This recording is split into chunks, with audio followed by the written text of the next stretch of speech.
নমস্কার, আমাদের channel crop রেমেডিতে আপনাদের প্রত্যেককে স্বাগত জানাই। অর্থাৎ কুমড়ো, লাউ, শশা, উচ্ছে, ঝিঙে, পুরুল, কাঁকরোল এই যারা চাষ করেছেন এই ধরনের বা আগামী দিনে করবেন বলে বর্ষার সিজনে অলরেডি দানা ফেলেছেন বা দানা লাগাচ্ছেন, প্রস্তুতি নিচ্ছেন, সেই সমস্ত চাষি ভাইরা জানেন যে আপনাদের এই সমস্ত গাছের মূল যে সমস্যা পাতা কোঁকড়ানো বা কুটে রোগ, এই পাতা কোঁকড়ানো বা কুটে রোগের আক্রমণে আপনারা জেরবার হয়ে যান, নাজেহাল হন নানা ওষুধপত্র প্রয়োগ করে। আমরা আজকের আপনাদেরকে এখানে দেখাবো যে এই সমস্ত ফসলের একই ধরনের ওষুধ, একটাই ওষুধ, সেই ওষুধ ব্যবহার করলে আপনাদের এই পাতা কোঁকড়ানো বা এই কুটে রোগ কিভাবে নিয়ন্ত্রণ করা যায় সেটা তার আগে আমরা দেখাবো। দেখুন, আমাদের অফিসে বিভিন্ন চাষিরা নিয়ে আসেন তাদের যে আক্রান্ত ফসল, সেইগুলো আপনারা দেখুন। এই রোগটা হচ্ছে মাথাটা কুঁকড়ে যাচ্ছে আর এই রোগগুলো বাড়ছে না। এই বয়স কতদিন হচ্ছে গেছে? 1 মাস 5 দিন। দেখুন, এটা মোজাইক ভাইরাস, এটা ডাউন মিলডিউ না, এটা হলুদ মোজাইক ভাইরাস। সাদা মাছির আক্রমণের ফলে এটা কিন্তু অ্যাকচুয়ালি আসছে। উনি আর একটা ফসল নিয়ে এসেছেন, কাউকে দেখাতে বলবো। এটা দেখেন, এটা কি ঝিঙে গাছ লাগিয়েছে। আপনারা ভালো করে দেখুন, অন্যান্য চাষি ভাইদের বলবো এটা ক্যামেরাটা একটু কাছে এনে দেখাতে, যে দেখুন ঝিঙেটাই ওনাদের সেম সমস্যা। একই মাদাতে একই ডাঙাতেই চাষ করেছেন। হ্যাঁ, একই একই পাড়ের চারিদিকে, একদিকে উচ্ছে আছে, একদিকে দেখুন ঝিঙে, সেখানেও কিন্তু এই সাদা মাছির সমস্যা এবং এও হলুদ মোজাইক দিয়েছে, গাছ কুকড়ে যাচ্ছে। এই সাথে উনি নিয়ে এসছেন আফা বটবটি। এ গাছের বয়স কত? এই গাছের বয়স ওই 1 মাস 10 দিন। 1 মাস 10 দিন। এখানে বটবটি ফুল এসছে। হ্যাঁ, ফুল এসছে, কিন্তু ওনার এই সমস্যা দেখুন, এটাও ওই হলুদ মোজাইক ভাইরাস, শোষক পোকা, মূলত সাদা মাছি বা এদের আক্রমণের ফলে এই রোগটা চলে আসছে, গাছ কুকড়ে যাচ্ছে, বাড়ছে না। আচ্ছা, আপনার কি নাম? গৌর মণ্ডল। গৌরবাবু আমাদের বাসন্তী ব্লকের একজন ভালো চাষি। গৌরবাবু এসেছেন এখানে পরামর্শ নিতে।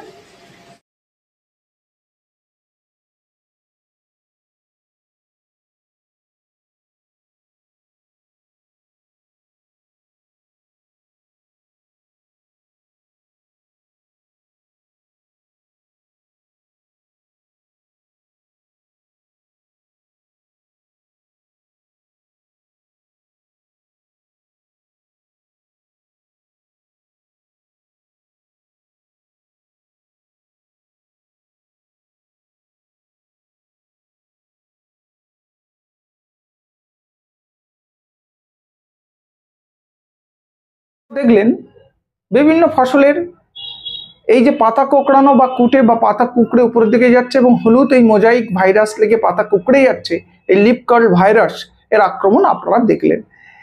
তো এটা সবাই আপনারা পরিচিত।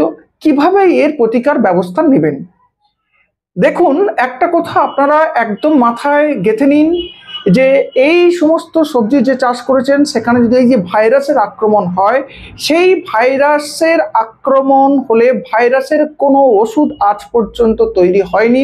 ভাইরাসকে কোনো ওষুধ দ্বারা নিয়ন্ত্রণ করা যায় না। যে গাছে একবার এই ভাইরাস আক্রমণ করে সে গাছকে ছাড়ানো যায় না। তাহলে আপনারা এর প্রতিকার ব্যবস্থা হিসেবে কি করবেন? প্রথমে আপনাদেরকে জানতে হবে এই যে পাতা কুটে লেগে যাওয়া বা কুঁকড়ে যাওয়ার এই সমস্যার কারণ কি, কারা এই ভাইরাসকে আপনার গাছে নিয়ে আসছে। মূলত দেখা গেছে বীজ, কন্দ অথবা বিভিন্ন বাহক পোকা, অর্থাৎ হোস্ট, এই বাহক পোকাদের দ্বারা এই ভাইরাস আপনার সবজি খেতে আসে। ব্যবস্থাপনা নিলে এই রোগটি আপনার খেতে আসবে না। এবং যদি এসে থাকে, প্রাথমিক পর্যায়ে আপনি কি করবেন, আক্রান্ত বেশি হলে আপনি কি করবেন, আমরা একে একে তুলে ধরবো। প্রথমেই আসি, দেখবা যে দানাটা আপনি কিনছেন তার মধ্যে এই বীজবাহিত রোগেই ভাইরাস আসতে পারে। তাই অবশ্যই ভাবে প্রথমে আপনাকে বীজ শোধন করতে হবে। যেসব চাষি ভাই প্রস্তুতি নিচ্ছেন অবশ্যই ভাবে বীজ শোধন করবেন। তো সবজির ক্ষেত্রে বীজ শোধন খুব সহজ উপায়। আপনারা যদি সেটা শুকনো বীজ ডাইরেক্ট মাদাতে বসান তাহলে আপনারা সেক্ষেত্রে কার্বেন্ডাজিম 50%, বাজারে যেটা ক্যাভিস্টিন, বেবিস্টিন নানা নামে পাওয়া যায়, এটা 2.5 থেকে 3 গ্রাম প্রতি কেজি বীজের জন্য আপনারা ব্যবহার করতে পারেন। অথবা আপনারা যদি জৈবতে করেন তাহলে আমরা বলবো ট্রাইকোডার্মা ভিরিডি 5 গ্রাম প্রতি কেজি বীজের সাথে মিশিয়ে এটা বিশোধন করতে পারেন। যারা ভিজিয়ে বিশোধন করবেন সেক্ষেত্রে আপনারা আধ ঘন্টা 1 লিটার জলে যত গ্রাম দানা নিচ্ছেন দিয়ে 1 লিটার জলে 2 থেকে 2.5 গ্রাম এই বিশোধকের যে কোনো কেমিক্যাল অর্থাৎ কার্বেন্ডাজিম 50% দিয়ে আপনারা বিশোধন করতে পারেন। যদি আপনারা জৈবতে করেন তাহলে ট্রাইকোডার্মা ভিরিডিটা 5 গ্রাম প্রতি লিটার জলে দিয়ে ওই বীজটা আধ ঘন্টা মিনিমাম ভিজিয়ে রেখে ছাওয়ায় তারপরে ছেঁকে নিয়ে ছাওয়ায় শুকিয়ে তারপরে আপনার খেতে লাগাবেন। দ্বিতীয় কথা, আপনাকে অবশ্যই যারা পটে চারা তৈরি করেছেন চারা শোধন করবেন। তৃতীয়ত, আপনাদেরকে আগাছা পরিষ্কার রাখতে হবে। যার ক্ষেত যত বেশি আগাছা মুক্ত বা আল বা বাঁধে যে আপনারা চাষ করে থাকেন, সেই আল বা বাঁধের চারিদিকে যদি আগাছা না হয়ে থাকে তাহলে কিন্তু আপনাদের ক্ষেতে এই সমস্ত বাহক পোকা আসবে না। কোন কোন বাহক পোকা এই কুটে রোগ বা পাতা কোঁকড়ানো রোগ ছড়ায়? প্রথমত একদম 1 নম্বর চাষির শত্রু, সেটা হচ্ছে সাদা মাছি বা হোয়াইট ফ্লাই। সাদা মাছির পরে আপনার আসে জ্যাসিড, অ্যাফিড অর্থাৎ শ্যামা পোকা, আপনার আসে জাপ পোকা, অনেক ক্ষেত্রে আসে, অনেক ক্ষেত্রে চষি পোকা বা থ্রিপসের আক্রমণ হয়।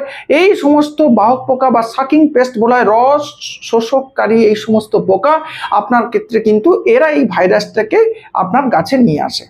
সুতরাং এদেরকে যদি আমরা কন্ট্রোল করতে পারি, নিয়ন্ত্রণ করতে পারি, তাহলে আপনার ক্ষেতে কিন্তু আর এই মোজাইক ভাইরাস আক্রমণ হবে না। আক্রমণ প্রাথমিক পর্যায়ে 2-1টা গাছে এসেছেন, সেক্ষেত্রে আপনারা কি করবেন?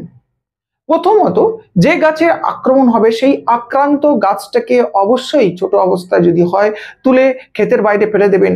ওই হাতে অন্য গাছে বা অন্য এতে হাত দেবেন না। এই ভাইরাসটা কিন্তু খুব তাড়াতাড়ি দ্রুত বিভিন্ন সুস্থ গাছে স্প্রেড করে যাওয়ার ক্ষমতা রাখে।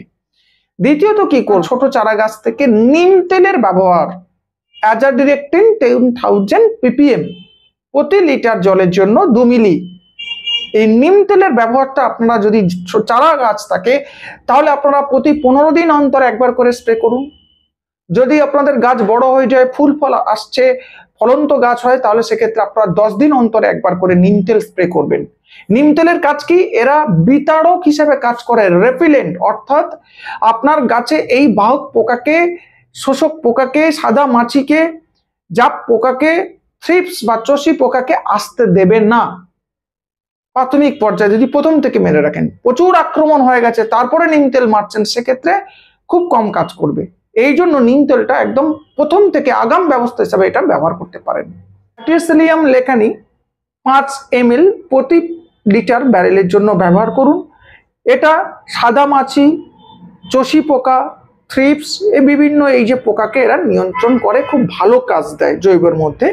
তবে মাথায় রাখবেন, যখন এই জৈব জাতীয় জীবাণু জাতীয় এই যে কৃষি বিষগুলো ব্যবহার করবেন, অবশ্যই ভাবে সেই সাথে রাসায়নিক কৃষি বীজ বা সার এর সাথে সংস্পর্শে যাতে না আসে এবং পড়ন্ত বেলায় ব্যবহার করার চেষ্টা করবেন। সাথে সাথে আপনাদেরকে আরেকটু ভালো ব্যবস্থাপনা নিতে হবে। বিঘা প্রতি 10 থেকে 12টা হলুদ আঠালো ফাঁদ, এছাড়া আপনারা ফেরোমন ফাঁদ মাথায় রাখবেন। এই ফেরোমন ফাঁদ বিঘা প্রতি 4-5টি অবশ্যই ভাবে লাগাবেন এবং এই যে সমস্ত ফাঁদগুলি লাগাবেন এই ফাঁদগুলোর উচ্চতা আপনার গাছের উচ্চতা বাড়ার সঙ্গে সঙ্গে বাড়িয়ে দেবেন। মাথায় রাখবেন, এই যে ফেরোমন ফাঁদ যেটা কিনবেন অবশ্যই ভাবে সাদা মাছির লিওর, ওর মধ্যে যে লিওরটি থাকে সেটা অবশ্যই যেন সাদা মাছির লিওর হয় এবং এটি আপনারা প্রতি 20-25 দিন অন্তর ওই লিওরটা চেঞ্জ করে দিতে হয়, এটা মাথায় রাখবেন। এবারে আসি, যদি আমাকে কোনো কৃষক ভাই এই ব্যবস্থাপনাগুলো নিয়ে থাকেন তাহলে তার ক্ষেত্রে এই সাদা মাছি বলুন, শোষক পোকা বলুন, পাতা কোঁকড়ানো কুটে রোগটা কিন্তু আসবে না। যদি এসে থাকে সে খুব কম, 2-1টা গাছে হয়তো আসবে, সেটা উপরে। তখন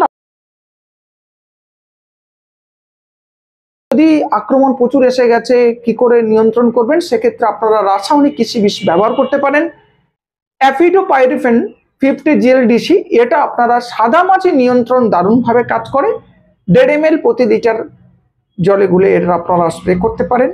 অথবা আমরা আগেই বলেছি সায়ান্ট্রানিলোফোল যেটা রয়েছে 10% DG, এটা দারুণ কাজ করে সাদা মাছি, থ্রিপস, অ্যাফিড, জেসিড সহ ইভেন যদি আপনার ছোটোখাটো ফল ছিদ্রকারী পোকা বা ডোক ছিদ্রকারী পোকাও আসে, তাহলে এটাও এই ওষুধটা সমস্ত কিছুতে ভালো কাজ করে। এটা আপনারা ব্যবহার করতে পারেন। মিডক্সাম 25% WG, এটা আপনারা 1 গ্রাম প্রতি 5 লিটার ব্যারেলে এগুলো ব্যবহার করতে পারেন। অথবা আপনারা পাইরিফক্সিফেন প্লাস ডিনেটোফেরন প্লাস ডাইফেনথিওরন, এই 3টে ওষুধের কম্বিনেশনে যে ওষুধটি রয়েছে এইটা আপনি ব্যবহার করতে পারেন 1.5 ml প্রতি লিটার জলে গুলে। শেষ আরেকটি ওষুধের কথা বলবো, পাইরিফক্সিফেন প্লাস ডাইফেনথিওরন রয়েছে, এমন গ্রুপের ওষুধ আপনারা যদি ব্যবহার করেন প্রতি 15-20 দিন অন্তর ঘুরিয়ে ফিরিয়ে এই ওষুধগুলো যদি ব্যবহার করেন, তাহলে কিন্তু আপনাদের এই সাদামাছির আক্রমণ বলুন, পাতা কোঁকড়ানো বলুন, লিপ কার্ল ভাইরাসের আক্রমণ কিন্তু একেবারে সম্পূর্ণ নির্মূল করা সম্ভব হবে। আর আমাদের এই পরামর্শ যদি আপনাদের ভালো লেগে থাকে, কাজে লেগে থাকে, তাহলে আমাদের চ্যানেলটি অবশ্যই সাবস্ক্রাইব করুন। এবং আপনাদের কোনো কিছু জানার থাকলে তাহলে আপনাদের অবশ্যই ভাবে আমাদের এই কমেন্টে লিখতে পারেন। এবং যেসব কৃষক বন্ধু এই কুমড়ো জাতীয় বিভিন্ন ফসল চাষ করেছেন, এইরকম নানা রোগ সমস্যার আক্রমণ যদি মুখোমুখি হন, তাহলে আপনাদের করজোরে বিনীত নিবেদন থাকবে, আপনারা আপনাদের নিকটবর্তী কৃষি অফিসে যান, কৃষি বিশেষজ্ঞের কাছ থেকে পরামর্শ নিন, তারপরে আপনারা বাজার থেকে বিভিন্ন ঔষধ কিনুন। এবং শুধুমাত্র মাথায় রাখবেন, শুধুমাত্র কেমিক্যাল ওষুধ দামি দামি টাকার ব্যবহার করলে কিন্তু কোনো রোগ পোকা নিয়ন্ত্রণ করা সম্ভব নয়।